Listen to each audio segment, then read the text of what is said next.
구약 성서에 대한 이것도 젊은이를 위한 성서 해설에 해당되고요. 구약학 전공이니까 이제 구약을 썼죠. 그 다음에는 우리 의학 이야기라고 하는 자연건강법에 관한 책을 또 하나를 또 집필을 하게 됐습니다. 그 다음에는 생명농업의 원리와 방법이라고 하는 책을 또 제가 쓰게 됐습니다. 그러니까 어느 분야든 제가 좀 관심이 가면 거기를 막 파고들어요. 그래서 대학에서 농업을 한 번도 배워본 적이 없습니다. 그런데 사실은 연세대학원에서 제가 생명농업 세미나를 몇 학기를 지도를 했거든요. 그러니까 생명농업, 일반 농업은 지도할 수 있는 교수님들이 많았던 데 비해서 생명농업이라고 하는 또 다른 과목은 지도할 만한 사람이 없다 보니까 저한테까지 이렇게 차례가 오게 돼서 제가 지도를 하게 됐습니다. 그러다 보니까 이제 책을 쓰는 데까지 도달을 하게 됐죠. 예, 그런 자기소개를 염두에 두면서 제가 필요한 얘기를 좀 드려보도록 하겠습니다. 우선 농업과 관련해서 일반적인 농부의 땅 중에서 제일 옥토, 기름진 땅이 어디쯤일 거라고 생각하세요? 예? 일반 관행농법 농부의 땅 중에서 아마 답변이 쉽지 않을 거니까 제가 답변할게요.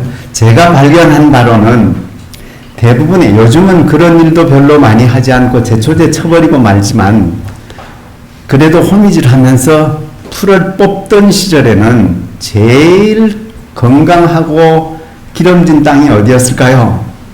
바로 밭가였습니다. 밭언덕. 밭언덕에 풀 뽑아가지고 거기다 갖다 집어 던져놨거든요. 그래서 거기는 풀이 이만큼 쌓여 있어요. 그러면 그 밭들은 그냥 봐도 지렁이가 있는 곳이 하나도 없을 정도로 척박한 데 비해서 그 풀을 이렇게 들춰보면 거기는 지렁이가 소복하게 있어요. 땅을 가장 잘 경작하는 최고의 경작꾼이 누구죠? 눈에 보이는 건 지렁이고 눈에 보이지 않는 건 미생물입니다. 네. 미생물과 지렁이가 농사하는 거거든요. 이게 누구의 방법일까요? 하나님의 방식입니다. 그러니까 하나님이 농사하는 방식, 그걸 우리가 제일 잘 볼 수 있는 곳이 어딜까요? 하나님이 농사하는 방법을 제일 잘 볼 수 있는 곳, 숲이에요. 숲. 네. 숲이 바로 하나님이 경작하는 방법입니다. 저는 그 방법을 생명농업이라고 사실은 이름 붙였고, 생명농업을 제가 먼저 붙인 건 아니에요. 제가 이 생명농업에 관심을 가지게 됐던 것은 94년도에, 93년, 4년쯤에 후쿠오카 마사노부 선생이 쓴 생명의 농업이라는 책을 접하게 됐는데, 이게 참 감동적이더라고요. 그런데 본래, 나중에 안 사시지만 그 책의 본래의 제목은 일본어로 되었을 때는 자연농업이었는데 한국에 번역하면서 생명의 농업이라고 했어요. 그런데 거기에 보면 4가지를 하지 말아라. 사무농법을 제시하고 있습니다. 비료 주지 말고, 농약 치지 말고, 제초도 하지 말고, 땅가리도 하지 말아라. 이렇게 4가지를 하지 말라고 하는 거예요. 그래서 이분한테 가서 배우려고 하는 사람이 무척 많았는데 하는 사람마다 대부분 다 실패했어요. 왜? 안 하는 것만 얘기를 했거든요. 그런데 저는 관심이 뭐였냐면, 하지 말라는 건 안 하면 돼. 그런데 뭘 해야 된다는 말입니까? 라는 질문에 그분의 답변을 들어본 적이 없어요. 하지 않는 쪽으로만 얘기를 했으니까. 그래서 그러면 정말 생명농업을 하는 농부는 뭘 해야 될까? 그 답변을 찾아내느라고 제법 시간이 오래 걸렸습니다. 그런데 드디어 찾아낸 방법이 바로 숲이었습니다. 숲이 하는 방식을 따르면 되는 것이로구나. 그게 제가 찾아낸 방법이었는데요. 숲을 보면 그렇죠. 아까 사무농법이 그대로 다 있습니다. 누가 산에다가 숲에다가 비료 주나요? 농약 치나요? 네, 소나무에는 가끔 치지만 숲 자체는 그 농약 치지 않거든요. 그 다음에 제초제 치나요? 누가 풀도 잘라주지도 않습니다. 그 다음에는요, 땅갈이 하나요? 경운 하나요? 아니죠. 4가지 농법이 다 있어요. 그런데 하는 부분이 또 있습니다. 그러면 뭐가 있을까요? 숲에는 뭐가 있을까요? 이 질문을 답변을 준비하시고요. 제가 또 다른 질문을 해보겠습니다. 한국의 땅들, 농부가 짓는 농사 짓는 땅에 유기물 함량이 도대체 몇 % 정도나 될까요? 유기물 함량. 땅 속에 유기물이 모래에 전혀 유기물이 없을 수 있습니다. 근데 모래 말고 농사 짓는 땅에 유기물 함량이 얼마나 될까요? 한국 농부의 평균 그 유기물 함량 생각 안 해보셨죠? 2.5%예요. 2.5%. 그런데 유기농업으로 인정받기 위해서, 아까 유기농 인정받으신 목사님도 계시네요. 유기농 인정을 받기 위해서는 몇 % 유기물이 있어야 될까요? 5%가 필요합니다. 농사 지면서 5%의 유기물 함량을 가진 땅을 만들어내는 것도 정말 쉽지 않은 일이에요. 그런데 숲의 유기물 함량을 측정하면 얼마나 나올까요? 숲. 기본이 10% 이상이 나옵니다. 자, 그러니 열심히 퇴비 넣고 농사 짓는 농부, 열정을 다해서 농사 짓는 농부의 땅 만드는 솜씨와 아무것도 하지 않는 것 같은 숲이 만들어내는 하나님의 방식이 누가 우세한가는 자명하죠. 그래서 그 비법을 찾아내야 합니다. 어떻게 해서 숲은 유기물 함량이 10% 이상이 될까요? 무엇 때문이죠? 네, 낙엽 때문입니다. 네, 낙엽 때문입니다. 제가 인도에 있을 때도 제일 많이 학생들에게 교육했던 내용 자체가 낙엽 태우지 말아라 예요.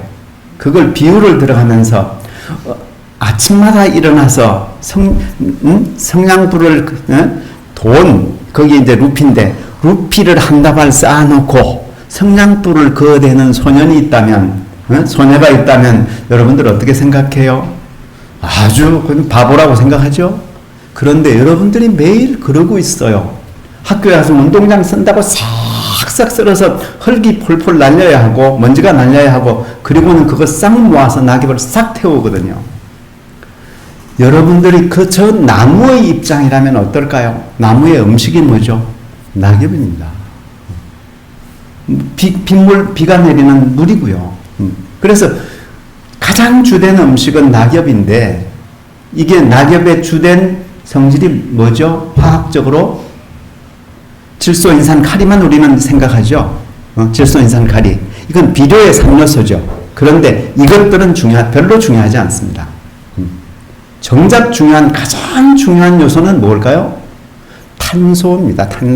탄소질이거든요. 탄소질이 있는 숲이야말로 천년을 키워내는 나무가 가능한 데 비해서 질소인산칼리 가지고는 이거는 100년 키우는 100년 되는 나무도 키우기 어렵습니다. 살아내기 어려워요. 그러니까 가장 중요한 탄소질을 소중하게 생각하는 농부가 제대로 된 농부라고 저는 생각합니다. 그래서 낙엽을 떨구어서 덮어요. 그리고 그것도 바람에 날려갈까봐 가끔은 칙칙칙칙 끈끈이를 뿌려서 날아가지 못하게 자기 발 아래 둡니다. 그렇게 1년을 덮어놓고 그 다음에 또 덮이면 그 아래 끝들은 이제 미생물들이 분해해서 부엽토로 만들죠. 부엽토로 말하면 낙엽이 이제는 흙으로 전환되는 모습을 부엽토라고 하지 않습니까? 그 부엽토야말로 미생물이 살고 있는 미생물 농법도 우리 가운데 많이 소개가 됐는데 저는 그 미생물 농법보다 훨씬 잘하는 농법이 뭐라고요? 네, 그냥 숲을 닮아서 낙엽을 덮어놓는 겁니다. 덮어놓기만 하면 그 풀 아래가 바로 낙엽이 덮여있는 아래가 미생물이 사는 집이 되거든요. 미생물이 살아야 그 다음에 지렁이가 나타나는 거지 미생물이 없는 곳에 지렁이가 먼저 나타나지 않습니다. 네. 그러니까 이렇게 우리가 하나님의 그 방식, 하나님의 농사 방법을 따르는 것이야말로 이것이 지구촌을 구하는 길이다. 저는 그렇게 생각합니다. 영화 한 편 소개해 드릴게요. 네? 대지의 입맞춤이라고 하는 그 영화가 있습니다. 키스 더 그라운드라고 하는 영어로 된 그 영화인데, 다큐멘터리인데, 이 영화에 보면 그동안 우리 기후 환경 문제를 일으키는 주범 가운데 하나가 농업이었다. 20% 정도의 책임을 농업이 가지고 있었는데, 그러나 농업이야말로 앞으로 기후 환경 문제를 해결할 수 있는 가장 중요한 키포인트가 여기에 있다. 이것이 해결책이다 라고 제시하는 게 있어요. 그게 뭘까요? 바로 무경운 낙엽덮기 농법입니다. 땅갈이를 하는 순간 땅속에 갇혀있던 탄소질이 다 다시 대기 중으로 방출되기 시작합니다.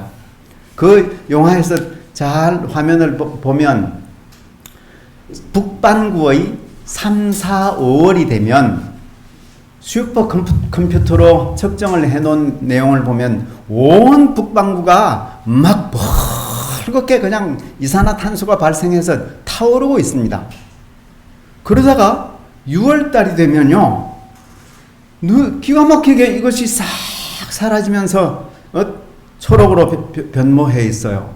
왜 그럴까요? 3, 4, 5월이 땅갈이를 하기 때문입니다. 북반구가 땅갈이를 하는 그 기간이 3, 4, 5월이기 때문에 땅을 갈아놓기 때문에 땅 속에 갇혀있던 이산화탄소가 다 방출되어서는 온 북반구를 열기를 뜨겁게 만듭니다. 전 지구를 사실은 그렇게 만들어버리죠. 그런데 땅갈이 하지 않는 농법 하나만으로도 오히려 땅에 어떻게 하면 조금 더 초록이 더 많이 자라게 하느냐에 따라서 이산화탄소를 해결할 수 있는 문제가 있다는 거죠. 그동안은 줄여야 된다라고 생각했는데 줄이는 것보다도 더 적극적인 것은 이산화탄소를 활용해버리면 되는 일이잖아요. 그 활용을 누가 합니까? 바로 작물들이 하는 것이거든요. 땅갈이를 하지 않고 내 사철 그 땅에 작물이 자랄 수 있게 만들어 놓기만 하면 됩니다. 네. 그래서 지금 농법 강의가 아니기 때문에 저는 말하자면 이렇게 신념으로 제 신앙으로 하나님이 보여주신 농법이야말로 지구를 구할 수 있는 위대한 농법이다. 그런 걸 확신하고 세계에 전파하려고 애를 쓰고 있습니다. 그런데 그걸 아프리카와 인도에서 열심히 해보려고 했는데도 잘 되지 않았어요. 왜? 시범농장을 만들기가 쉽지 않았거든요. 제가 인도는 순회 교육을 해달라고 남인도 교단으로부터 요청을 받아서 우리 남한보다도 6배나 큰 지역을 계속 순회하면서 하다 보니까 1년 전에 교육 잘 해놓고 떠나서 막 그렇게 하겠다고 딱 디자인해서 꾸며놓고 떠나고 나면 다음 해 가보면 도로함이 다불이에요. 아, 왜 이렇게 이것에 대해서 가치를 모를까? 그래서 아프리카도 비슷해요. 아프리카에서도 제가 정말 그들에게 정말 필요한 내용을 교육하고 함께 실천하고 시범 농장을 만들려고 애를 썼는데 제가 떠나오고 나니까 또 그렇게 쉽지 않습니다. 그래서 제가 경북 상주로 귀농귀촌으로 해서 지금 가지고 있는 땅이 1250평인데요. 크지 않은 땅이지만 그러나 벌로 따지면 저도 작은 농사를 짓고 있는 사람은 아닙니다. 벌 100통이면 거의 전업농 수준이거든요. 그런데 그 1250평을 가능하면 정말 하나님이 좋아하시는 방식으로 시범 농장을 만들자. 그래서 누구나 와서 보고 이게 바로 생명농업이라구나 하는 것들을 알 수 있도록 하는 작은 농장을 하나 만들어 놨습니다. 그리고 막 그걸 과시하자고 했던 건 아니고 그게 조금씩 알려지기 시작하면서 벌써 방문자들이 제법 이렇게 늘어나기 시작했습니다. 저도 뿌듯해요. 왜? 이제 제가 농사를 시작한 지, 그 땅에서 농사를 시작한 지 4년, 늦게 얻은 땅은 이제 3년째 농사를 하고 있는데 제 자부심은 뭐냐면 거의 지금 저희 집 유기물 함량이 10% 이상일 거다라는 확신이 있을 정도로 단위 면적에서 가장 많은 농사 짓는 사람들 중에서는 가장 많은 지렁이를 보유하고 있다는 자신감이 있을 정도입니다. 농사는 땅을 가꿀 줄 아는 것으로부터 출발하는 것이지, 하나님이 그러셨듯이 땅을 가꿀 줄 아는 것으로부터 출발하는 것이지 다른 계산으로부터 시작하는 것이 아니다라는 생각이 듭니다. 그리고 자연이 안고 있는 것처럼 다양한 공생농법, 저는 이걸 섞어짓기라고 농업 용어로는 얘기할 수도 있는데 섞어짓기가 아니고 저는 공생, 더불어 살기 농법이라고 생각합니다. 왜? 섞어짓는 것은 농부가 주체가 돼서 섞어서 짓겠다 이런 뜻이지만 공생농법, 더불어 사는 농법, 그거는 또 다른 의미를 가지고 있거든요. 숲이 더불어 살고 있습니다. 하나로 획일화되어 있지 않고, 그래서 더불어 사는 농법을 하고 있는데, 예를 들면 전석구 목사님이 우려하시는 것처럼 저도 비닐 멀칭을 하지 않습니다. 그 뒤에 보면 칠무십행 농법에 제 농법의 내용은 웬만큼 나와 있습니다. 네. 그런데 저는 대추밭이 350평이 있는데요. 대추 농사도 물론 하지만 다른 대추밭하고 비교를 해볼게요.